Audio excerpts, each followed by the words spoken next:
The blue bowl, does it work? Let's test it. The most important part to me is leveling it. Make sure it is level in all directions. If it's not going to work. Everything's going to be off balance. It only takes a minute, so do it and do it right. After turning on the water, be sure to add your surfactant. The surfactant is a substance which tends to reduce the surface tension of a liquid in which it's dissolved. In other words, the lightest gold won't float away. It'll just sink right through. And the surfactant I put in is jet dry. You just buy it at the grocery store. Put in a squirt or two, let it dissolve, and you're good to go. Be sure to classify your dirt. Bring it down to the sizes that you need to work with. I always go to the smallest sizes that I can. The ones that I have the most trouble with are the ones that I would like to run through the blue bowl.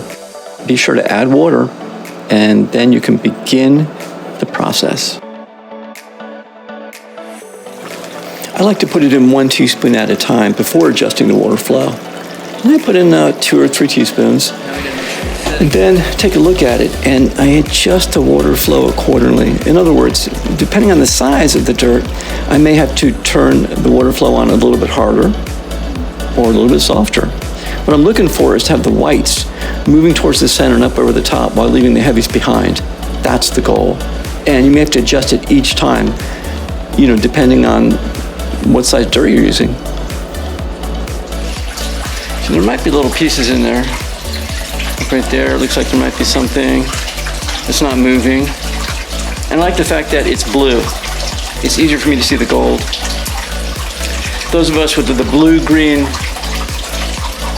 the red-green color, screw that. I don't know, I got some sort of color blindness. But I can see things much better on the blue bowl.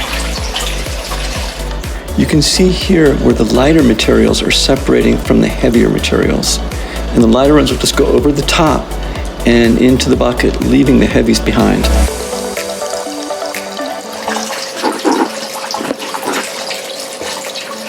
I think that's some gold right there. You can see both the white materials and the black materials moving, leaving the gold behind. That's pretty cool. I've sped it up 1,000 times so that you can see how it actually looks in motion. It's quite mesmerizing.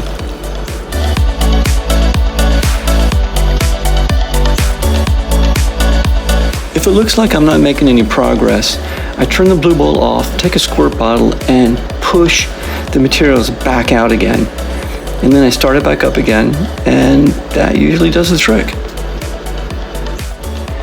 Use your bottle and suck up all that fine gold that you found. That is, of course, the best part.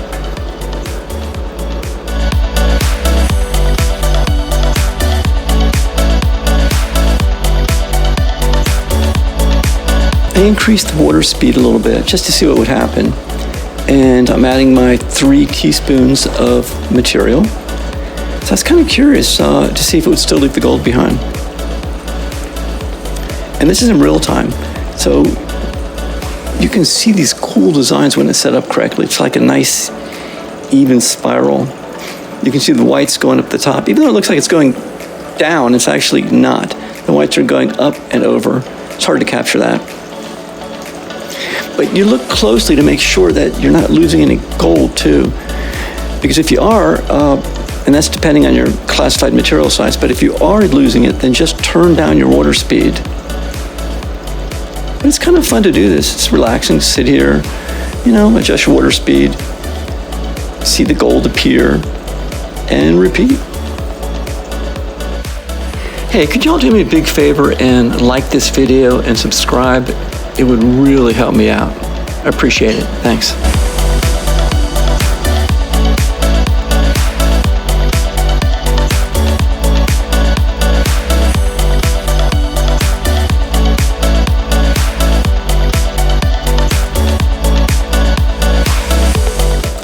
I emptied out the snuffer bottle and put it into a pan to see what kind of gold we found. So let's see.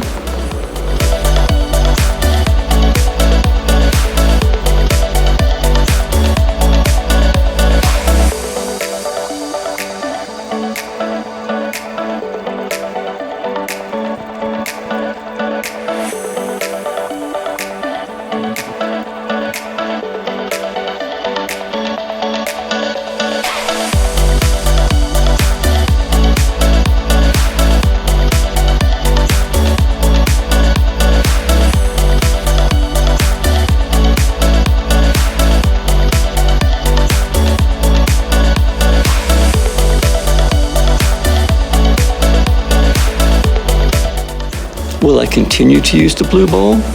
Yes, I think I will. I'm going to add it to my arsenal of tools of my other gold extraction tools.